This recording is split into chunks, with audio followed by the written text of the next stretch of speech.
unexpected. Welcome to the Reinvent Health podcast, where we explore the stories, science, and soul of what it means to live well. My guest today is Christa Gumede Buthelezi, the remarkable author of Ubizo, a deeply moving exploration of ancestral calling, identity, and the courage it takes to step into your truth. Christa's voice has resonated far beyond the pages of her book. She's also the newly appointed editor of Odyssey magazine, bringing her insights on spirituality and personal transformation to a community that's been celebrating conscious living for over 4 decades. In this conversation, we talk about what it means to answer your calling, how to navigate that inner tug between who you've been and who you're becoming, and why connecting with our roots might just be the key to modern wellness. If you're feeling that quiet nudge to slow down and listen, this might just be your sign. So let's start with the big one. What is Ubizo really about? What's beneath the storyline, and what was the call you were personally answering when you wrote it? Ubizo means the calling.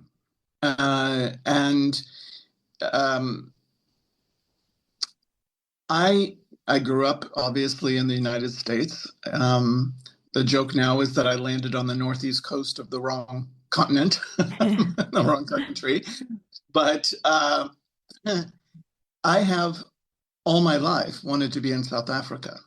And granted, most Americans even today, but certainly back then, don't even understand that South Africa is a separate place from Africa or how that goes. So for a little girl to know that at a young age, was rather unusual. The book is my answer to the always asked question, how did you end up here? Yeah. I at the time that I began writing it, I was living in the very rural Lubumbo Mountains up near Mkuzi and Drazini, near Eswatini, Swaziland. Yeah. And I stick out like a sore thumb. So the question was asked on a pretty regular basis, and I got tired of answering it. So I was lazy. That's why I wrote the book. Uh-huh. And also, I think to help myself make sense of a lot of twists and turns in my life prior to coming here. And all jokes aside, the real answer I wanted to give people was what had happened to me that I would make this kind of a leap to follow a calling, which is a rather wispy, hard to define, hard to hold on to, non-tangible thing. Yeah. Powerful, but not something that's really honored in our general society. Would you call Ubizo a spiritual awakening? And before we even, in fact, let's step back. Let's talk about what brought you've sort of aired on it sort of briefly, but what really called you to Africa? What were the steps that preceded your journey to arriving on this continent? I grew up in a predominantly Caucasian area of the U.S. called New England, uh-huh. Which is I am genetically, my mom's side is mostly Pilgrim and maybe some Indian, depending on who you ask. So there were not a whole lot of people of color. There were some. And things were not ideal in my childhood.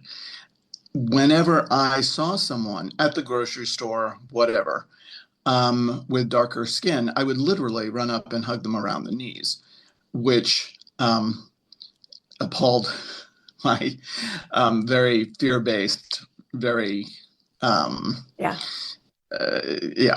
prejudice doesn't begin to explain it to parents, but it was all based in fear. Okay. So it started young. I did not feel like I belonged. I did not feel like I belonged in this skin. Mm-hmm. As I grew, I read like National Geographics, as if it were an addiction, and I would immediately go in every issue and look for stories of Africa. I could smell the dirt. I could feel how Africa felt. Wow. I don't know. If you believe in past lives, that's the easiest explanation. Sure. And And I would find out much later, after I had come here for a month, and when I went back for a month, I would find out from a much older cousin that I had, when I was 4.5 years old, asked to go visit him at varsity, and asked him to take me to the library to find a book to teach me how to read Zulu, because I had already learned how to read English. There are many Americans today who still don't know what Zulu is, other than, they think it's something like voodoo, kind of one of those made up words. So I didn't find that out until after my first trip here. But anyway, so it goes back to when I was 4.5, as far as we know. I always felt more at home with people of color. Still do. And African American culture is an entirely different thing than African culture. Yes. Right. I do still feel more at home in that arena, but there was still something lacking, and I knew it. So there's just sort of always been this yearning in me, this feeling of never being home, of never belonging. Ironically, I feel much more at home sitting on a mat in a funeral or an indaba or wedding or whatever, up in rural Zululand than I do anywhere else in the world. And I've traveled pretty widely. So that is part of the calling. What I'm living into now, and what the second book, which I don't think I'll be allowed to use a Zulu word by the publishers, but I would love to call Vuka or Sizovuka, we will wake up, we will rise. Being here has allowed me to fully awaken, which I think my calling is really about, and then to sort of tell about it, tell the stories of it. I think people learn best from stories. So by telling my story, my entire point, if I have one, is just to let people see what is possible, because we're taught to keep really narrow blinders on, and there's so much more possible in this world. So. Yeah. So there's a couple of questions here. One is, we ignore the calling, all of us, but many of us have a calling and we put it on the back burner our whole lives. And yes, for a lot of people, the calling starts in childhood, but we don't know what it is as children unless we've got very conscious parents, which is very unusual. But there were some steps along the way, and we spoke about this when we chatted earlier, but it's also in your book. There were some very prominent figures in your life, people from Africa, and I'd love for you to go into the details because it's an incredible story, that pushed and nudged and wangled you down the path to finally arriving in your spiritual home. Can you tell us about that story at the White House and who you met? And that I think it's what we like to call it, when you don't listen to the whispers, the universe yells. And I think it was yelling at you that day. So let's describe for our listeners what happened. Well, it's interesting because that yelling part, it's interesting you say that, because that shows up. I'll make sure I cover that in this telling of the story. I don't always emphasize that part. And absolutely, that's true. I was a hard nut to crack. Literally a couple big brain injuries and a broken neck. So my former husband is with a large defense contractor, and part of his job required us to go to a lot of events in Washington, D.C. Black tie events 4 nights a week, not unusual. And the one in particular, and as his spouse, that was, very much, I was required to be there.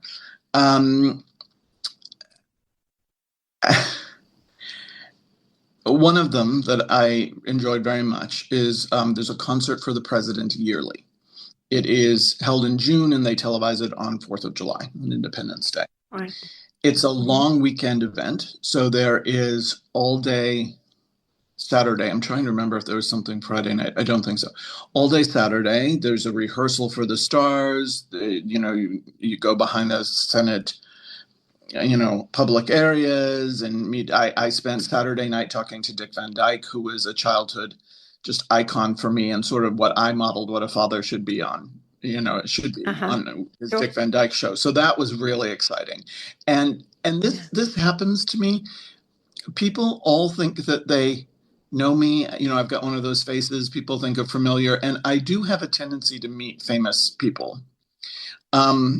So my friends were just, on Sunday, they were giving me a hard time about being Dick Van Dyke's new best friend, spent some time with Smokey Robinson, all that.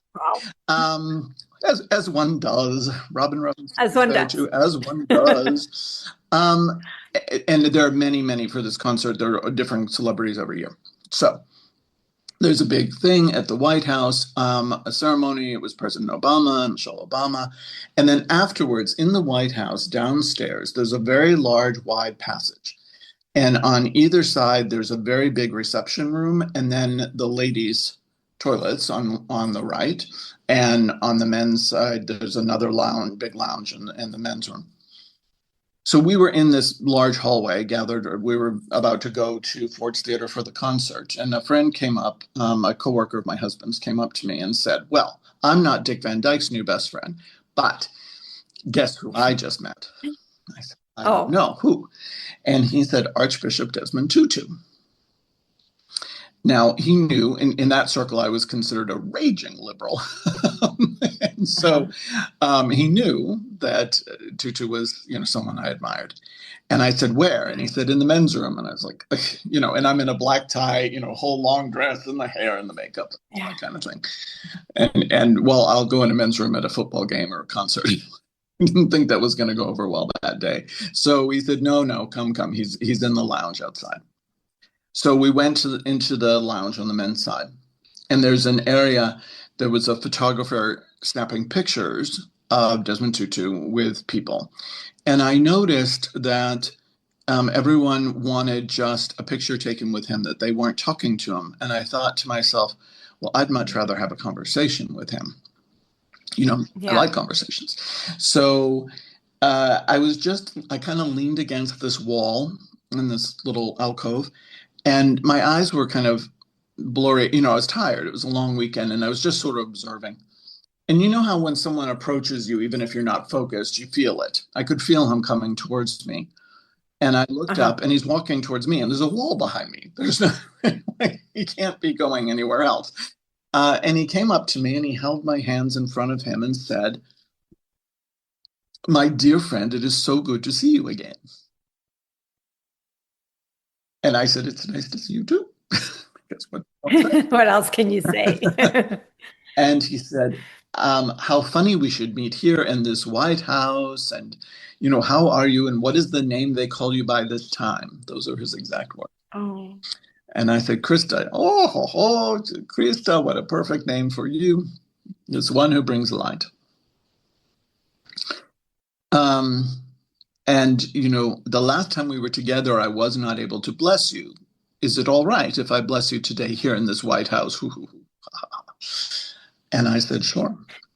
And this original friend's wife had come up and was standing next to us watching the whole thing.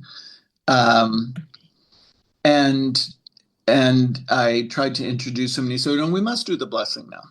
So he said, hello, it's nice to meet you. We're doing a blessing, as in, take a hike. So she stepped back.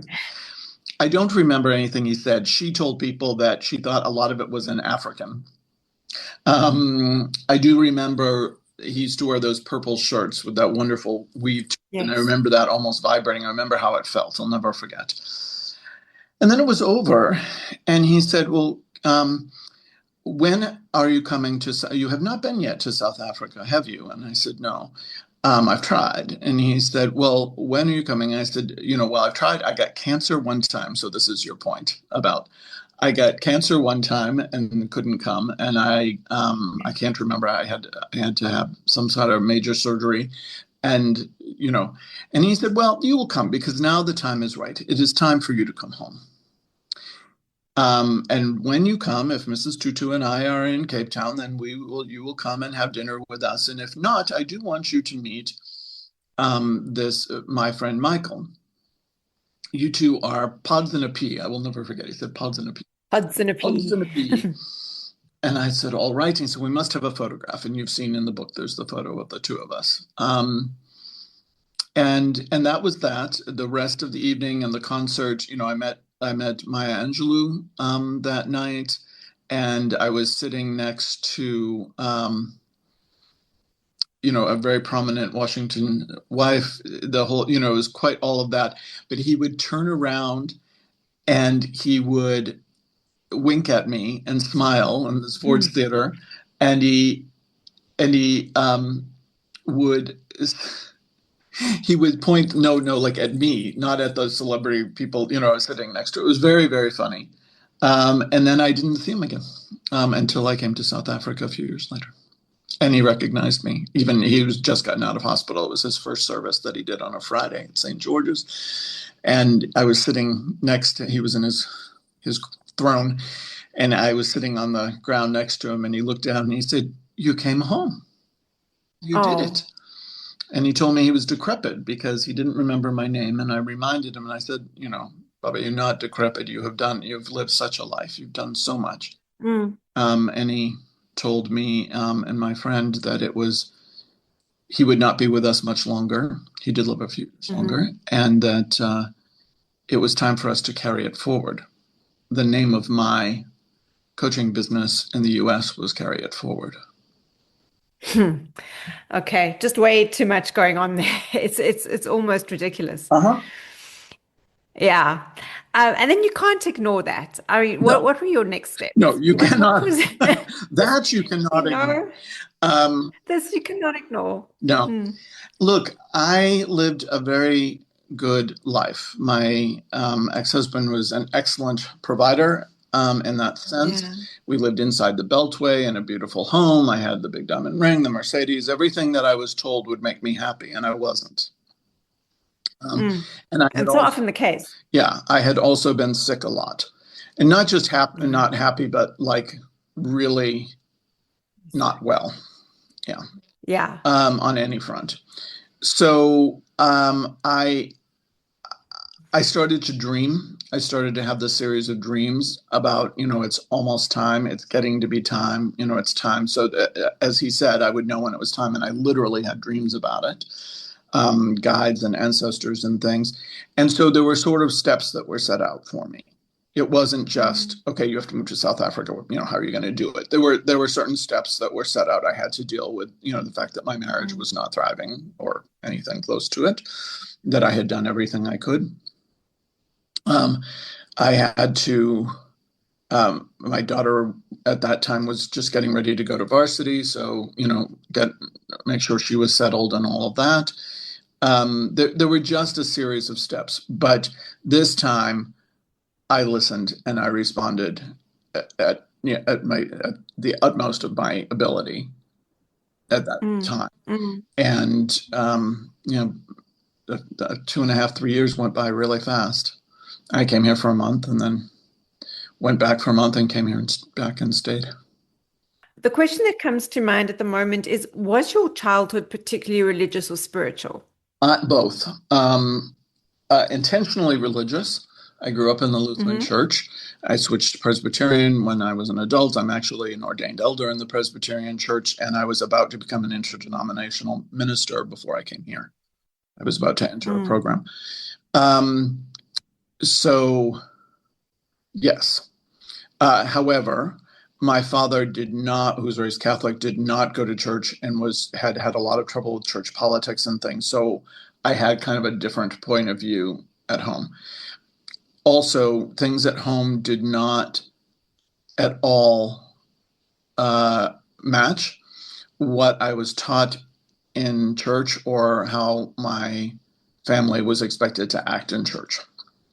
And so that was something. I read the Bible 4 times before I was 12 years old, looking for, like, what am I missing?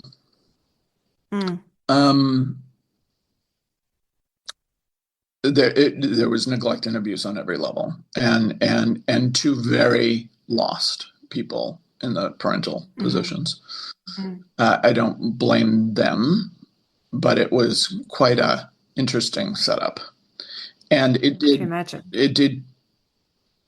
make me extremely compassionate. I mean, anyone can tell me anything. I can hold space for anything. And I'm grateful to my parent. My parents did not have great lives. One is alive but lost in dementia, and the other has died recently. I'm grateful to them for teaching me everything that I needed to know, but it can't have been a very fun lifetime for them. Then spiritually, that just came naturally to me. Because things were the way they were, my best guess is that my ancestors showed up even in New England in the US, where there is no cultural setup for that or structure, because things were, I needed someone. So I thought everyone had, I called them the old people. I thought everyone had old people. But when I got old enough and I just casually would mention them, I would literally get beaten. My mom's family goes all the way back to Salem and the witch trials, and there is a deep, deep fear of anything outside, the orchestrated. When I talk about narrow blinders, there's a very narrow field that I was supposed to believe in. And I've questioned, I was a seeker for a very long time, and from the time I was a child. So both. Both. Yeah. It is difficult to reconcile Christianity with African spirituality. How do you manage to do that? I mean, it sounds to me like you just said your elders showed up from the beginning, so it was probably quite a simple transition for you. You could see where the paths interlinked, but how do you nowadays reconcile the two? So ancestors were around when I was young. I believe they're always around, but I was in interaction with them when I was young. And then literally I was taught in the most brutal ways not to do that. So I went very Lungu American, and, it was the late 70s and early 80s that I came of age. So sex, drugs, rock and roll, the whole thing. A lot of self-medicating, a lot. I tried that for a while. I tried the psychological stuff for a while. And then the ancestors came back when I was mismedicated and got flooded with all the trauma memories and became suicidal. So when I was literally in hospital, they came back. And that was in my late 30s. So there was a big gap, probably close to 30-year gap that I wasn't really practicing in that regard. And that was when I went through my very Christian phase. The reconciling. So Baba Wan, my father, the Gumede in my name is for Baba, comes from a long line of traditional African healers, but also believed in what I think of as true Christianity, the real precepts of Christianity. And so we shared that. In fact, when he died, I was the eldest child, so that's my place. But he told everyone that I should do the service because I believed exactly what he believed. And so we did include both. I think there's Christianity with a small c and there's Christianity with a large C. Yeah. And that's true of Judaism, and that's probably true Hindu, Muslim, it's probably true across the board. Religion can be used is used to control people. It can also be a sanctuary and certainly a community. I am extremely fond of the Old Testament, the Bible, a lot of it, as was my father, and of the Gnostic Gospels, for sure. Yes. Just the fact that the Gnostic Gospels were taken out, that right there maimed Christianity, in a way that and allowed it to control people in a way that I don't think was ever intended. There's that telephone game, Nikki, that you play when you're kids, and the message goes around the circle. The Bible was written by human beings. But the basic precepts and the basic understandings are really similar, actually, between African spirituality. And the same thing has happened with African spirituality.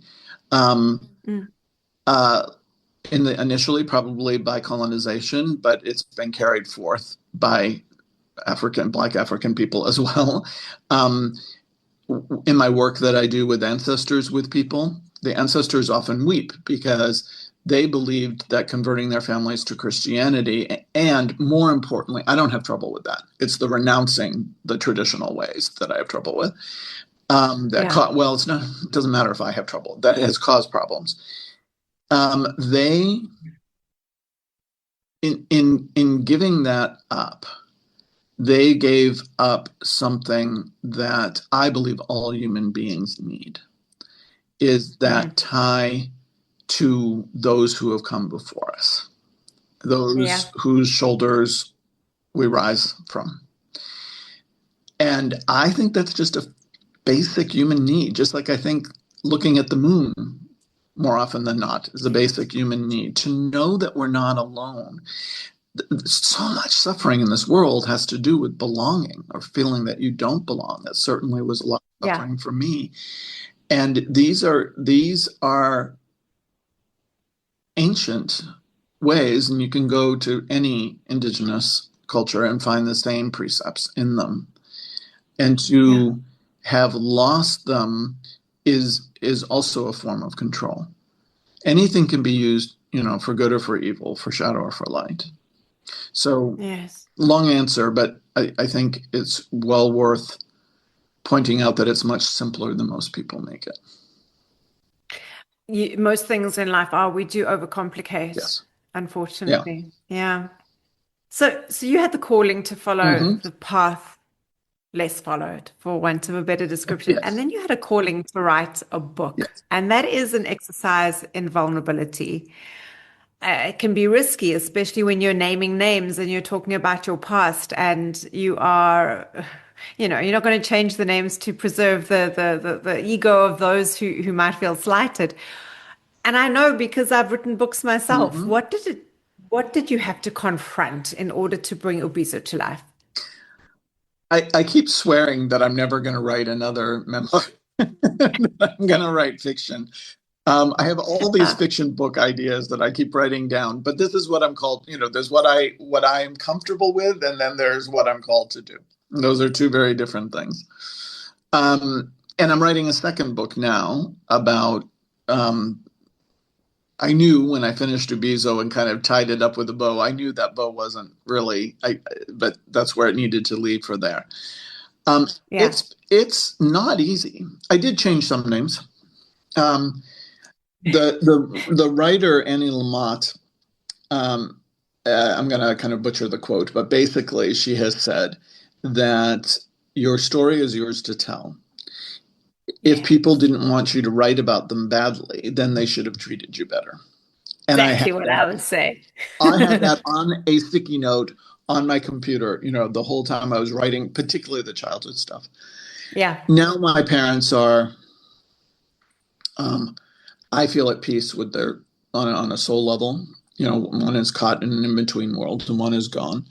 And it has come to light that probably my father was not actually my biological father, and my biological father died. They died 6 months apart, interestingly.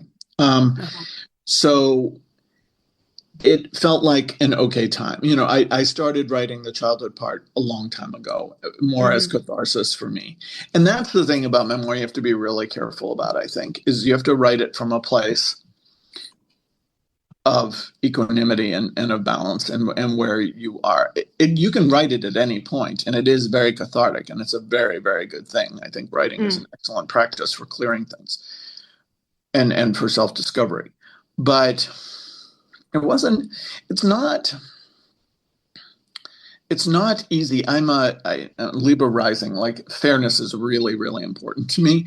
So some people say that I've been more than fair to some of the people in the book. And that's my prerogative. I don't think anyone comes to this life and says, let me find a woman and who looks like this and treat her really badly. And, it like no one, let's have our first baby be a child that we take all of our stuff out on. No one is born and thinks that. Life takes us on a journey. And I think we all have whether you want to call it a calling or a mission, there's a reason we came. There are things to work out. And the Native American cultures, there's an idea that generations of a family come for 7 generations to work on jealousy or love or whatever. You know, however you theorize it, there's a reason we're all here. There's a reason we find each other. And there's a lot of growing that you can't do by yourself. I did a hell of a lot of therapy. Yeah. But you can only, there's a lot of growth you can only do in relationship. And so I wanted to write in a way that both expressed what happened truthfully and conveyed my gratitude for the role these people played in my own development. Right. Wow. What has following your heart, but also the ability to write your story done for your health? I am 64 years old and almost a half. And I am certainly happier, certainly more at peace, and definitely healthier than I've ever been. I was, as you know, nearly killed by poisoning a few years ago. That's what the new book is about. So that required basically 2 years in bed, mostly, and a lot of treatment, and that continues to a lesser degree. And I don't think without that happening that I was doing fine before. I don't think I would have done the deep diving that this is required without it. I have come to believe that most health issues are energetic in nature, that most of it comes from holding on to everything and not releasing things because we're taught, right, or consumer, I want it in society, but bigger than that, a race of consumptive human beings. We're taught that that's the person who has the most toys at the end wins. I had a lot of toys before I came here. I live a far less comfortable lifestyle. Yeah. And for me, that's far better. It's far better.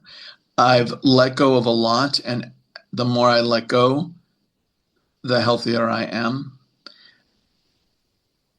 And the other root of physical suffering, as well as emotional and psychological suffering, that I've really seen clearly is what we believe. Mm-hmm. My name when I was a little girl, I think it's in the book, was Gretchen. My mother's nickname for me, which she used frequently, was Gretch the Wretch. Really? Really. So that was just my normal. You know, we all have a preset of normal. It's like if you find adults who were raised in foster care or children of alcoholics or addicts, there are a lot of commonalities. It's because of how we were wired, especially before 7 years old. Yeah. So I thought that was normal. When I was in hospital and doing a group session or something, which I'd never done and haven't really done since, I mentioned that just off the cuff, this Gretch the Wretch thing, and everyone sort of went, what? Like you did. Yeah. But that was my normal. So I actually changed my name when I left the hospital because I had so many tapes with that name. I hated the song. What is the hymn that saved a wretch like me? Anyway, there's a famous hymn that has a line in it that saved a wretch like me. People love that hymn, and I could never hear it because of that. And, it's funny because I woke up the other day and I realized how much, this comes in layers. I know this intellectually, but it hit me on a much deeper level that I wasn't the wretch that my mother was, that she was projecting that onto me. There's a thing called transference. I was the oldest daughter. It's all psychologically makes sense. So I've always been an inordinately grateful person, just innately. I'm not a brag or anything. It's just who I am. Mm. I live in awe. That is the place I live best. And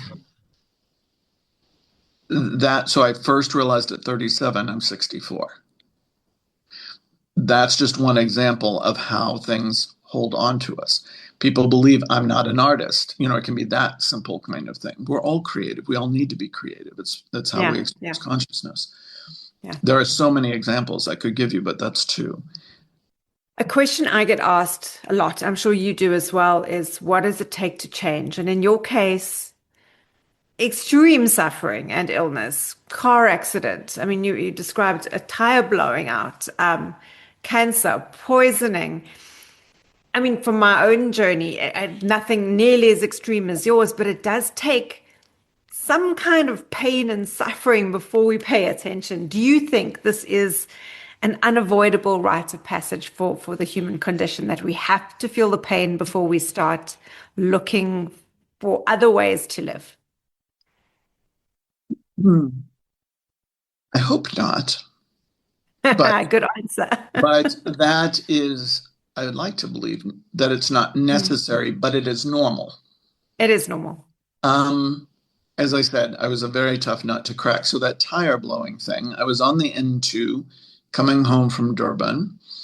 I had a Prado at the time because I lived in the bush and needed a strong vehicle. And my front left tire blew.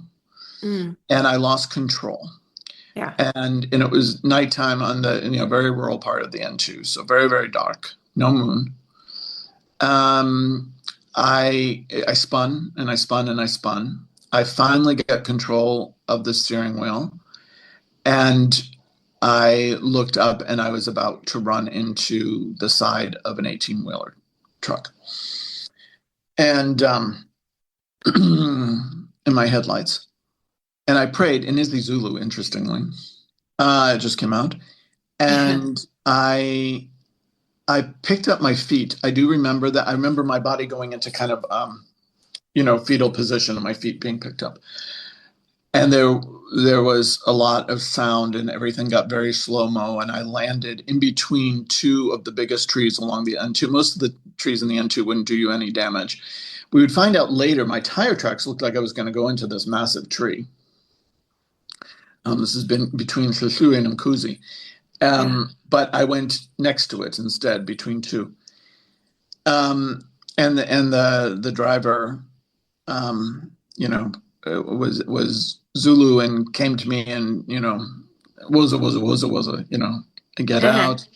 My glasses were thrown to the back of the vehicle. We didn't find them for a long time. It was a thing. The whole side of the Prado came off. Good heavens. And where my feet were was completely crushed. But I had picked up my feet. And I walked out. I climbed out over that center console, which is not easy because it was my side that I hit. And people could not believe the wreckage was there for, 24 hours or so. So everyone up there is big news, all that. People stopped. We had called an ambulance. I didn't want to go to Richards Bay. I wanted to go to the local House Bethesda up there because I knew them. People I did not know who were white because everyone there was Zulu because that's the people that I was close to around there. My brother, sister-in-law, everyone was there, other brothers. And these people who I didn't know would peek in and say, "Do you want me to call your husband?" And my partner was on the way, so he's behind me. And do you want us to what was it? Do you want us to call your family? And I said, "This is my family." Just sort of backed out of the ambulance. It was very funny. So there was a very strong, even as dazed as I was, there was this very strong opportunity for me to make clear where I stood, that, again, things happen that don't even make sense. And no one believes. I had to go around and make rounds of the churches for 4 Sundays in a row so that they could see that I was alive and okay. I was bumped up and bruised up and cut a little bit, but that was about it. I was out of the hospital by daybreak. So I think it depends on, I clearly came here. I mean, no one, when I tell people starting over does not mean moving across the universe to a completely different culture. And, you don't have to do it the way I did. Yeah. But you do have to pay attention. And I think everyone, it's just like medicine. Everyone gets the dose that they need to get. I ignored a lot, to go back to my previous point, because of my beliefs, because I was so, as a child who felt they were not loved or wanted and did not belong and landed in a place that they really didn't belong in a bigger sense, but in my family. And was told that I was broken and I was sick and all of these kinds of things and wretched from day one. And that, they never wanted me to be born and that I was only born to take care of other people. I internalized and I believed all that. So I had a lot to get rid of. Not everyone does. Yeah. Not everyone does. But I do strongly recommend paying attention to synchronicities. That's the lightest version and the most beautiful version, synchronicities, and to coincidences, and to really not medicate yourself, because this is the control thing. We are medicated to the point that we can't get the lesson out of it. But to find ways, whether you write it out, you talk it out with someone, doesn't have to be a professional, just someone who's compassionate, because underneath it all, what we all come here, I believe, to learn is that we must love ourselves before we can love anyone else. I agree. You can't be compassionate with other people if there's not self-compassion. Not really, truly.